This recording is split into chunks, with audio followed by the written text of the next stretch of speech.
সকলোকে সুপ্ৰভাত জনাই আজিৰ ভিডিঅ'টো আৰম্ভ কৰিছোঁ। ৰাতিপুৱাই বৰষুণজাক দেখি মনটোৱে ভাল লাগি গ'ল। ইমান যে গৰম পৰিছিলোঁ এইকেইদিন, আজিহে অকণমান শান্তি হ'ব যেন পাইছোঁ। বাৰু গৰম ঠাণ্ডাৰ কথা বাদ দিলোঁ। এইফালে দেখিছেনে, আইতাকে নাতিয়েকক লৈ আছে। বাপেকে আকৌ ল'ৰাটোৰ গাত কিবা গুটি উঠাৰ দৰে দেখি তেল অকণমান সানি দিছোঁ। পলম নকৰি ময়ো নিজৰ কামত লাগিলোহি। কাম মানে কি জানেই নহয় আৰু, ৰাতিপুৱাই শুই উঠি ঘৰটো সাৰি লোৱা। ময়ো ঘৰ দুৱাৰ সাৰি লৈ এয়া মেচিনটো বোলো অকণমান চাফা কৰি দিওঁ। সেয়ে মেচিনটো অকণমান চাফা কৰি ল'লোঁ। মেচিনটো চাফা কৰিলে পটাপট গা পা ধুই আহিলোঁ। আজি আকৌ ৰাইজৰ ডিমাণ্ড বোলে ৰুটিয়ে সৈতে চাহ খায়। সেয়েহে ময়ো ৰুটি কেইটামান বনাই চাহকাপ বোলো খায়ে লওঁ। আজি আকৌ কেক দুটা অৰ্ডাৰ আছেই নহয়, সেয়ে ভাবিলোঁ কেক দুটাকে বনাই লওঁ।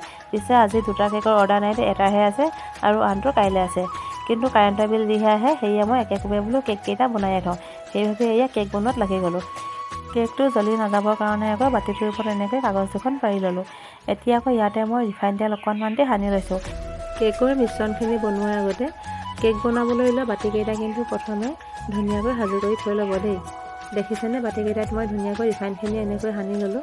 এনেকৈ যদি সানি লোৱা হয়, তেতিয়া কেকটো আমাৰ উলিয়াবলৈ সহজ হয়। এতিয়া মই আকৌ চেনিখিনি গুড়ি কৰি ল'লোঁ। চেনিখিনি গুড়ি কৰি নিদিলেও কোনো কথা নাই, কিন্তু মই চেনিখিনি সদায় গুড়ি কৰি দিওঁ। গুড়ি কৰি দিলে কেকটো ভাল হয়। 2 পাউণ্ডৰ কেকটোৰ কাৰণে মই ইয়াতে কণী লৈছোঁ 4টা। এতিয়া মই ব্লেণ্ডাৰৰ সহায়ত কণীকেইটা ধুনীয়াকৈ বিট কৰি ল'ম। 3-4 মিনিটমান বিট কৰাৰ পাছত কণীকেইটা দেখিছেনে, অকণমান ক্ৰিমি টাইপ হৈ গৈছে। মানে কণীকেইটা বিট কৰি মোৰ হৈ গ'ল। এতিয়া ইয়াতে মই সৰু কাপটোৰে চেনি 1 কাপ দিছোঁ। এতিয়া আকৌ অকণমান সময়ৰ কাৰণে বিট কৰি দিছোঁ। মানে 1 মিনিটমান এনেকৈ আকৌ বিট কৰি ল'লোঁ। এতিয়া ইয়াতে মই একেবাৰে সৰু কাপটোৰে 1 কাপ ৰিফাইন তেল দিছোঁ। ফ্লেভাৰৰ কাৰণে ইয়াতে ষ্ট্ৰবেৰী ফ্লেভাৰ এটা দিছোঁ মই। তেলখিনি মিক্স হ'বৰ কাৰণে আকৌ অকণমান সময় বিট কৰি ল'লোঁ। কেকটো বনাওঁতে আপোনালোকে মনত ৰাখিব, সদায় কিন্তু লিকুইড বস্তুখিনিহে এনেকৈ বিট কৰি ল'ব। যদি শুকান সামগ্ৰীসমূহ এনেকৈ বিট কৰি লয়, তেতিয়া কিন্তু কেকটো বেয়া হৈ থাকিব। এতিয়া মই এই ডাঙৰ কাপটোৱে 1 কাপ ময়দা দিছোঁ আৰু ময়দাখিনি মই এনেকৈ চালি দিছোঁ। কম কমকৈ চালি এনেকৈ ফেটি ল'ব। গোটেইখিনি যদি একেবাৰতে চালি লোৱা হয়, তেতিয়া ফেটিবলৈ অকণমান দিগদাৰ হয়। এতিয়া মই এই চামুচখনেৰে 2 চামুচ বেকিং দিছোঁ আৰু অকণমান বেকিং বেছিকৈ দিছোঁ।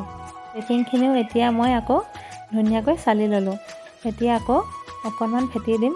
বেকিং দিয়াৰ পাছত কিন্তু কেকটো বেছিকৈ ফেটি নাথাকিব। বেছিকৈ ফেটি থাকিলে কেকটো বেয়া হৈ যায়, মানে কেকটো নুফুলে অকণো। এতিয়া দেখিছেনে, মই লাহে লাহে এনেকৈ অকণমান ফেটি ল'লোঁ।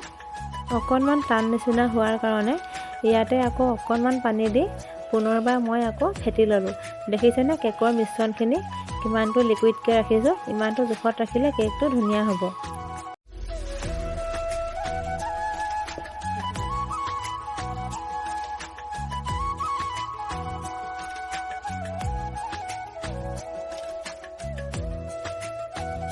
কেকটো মোৰ হৈ গ'ল।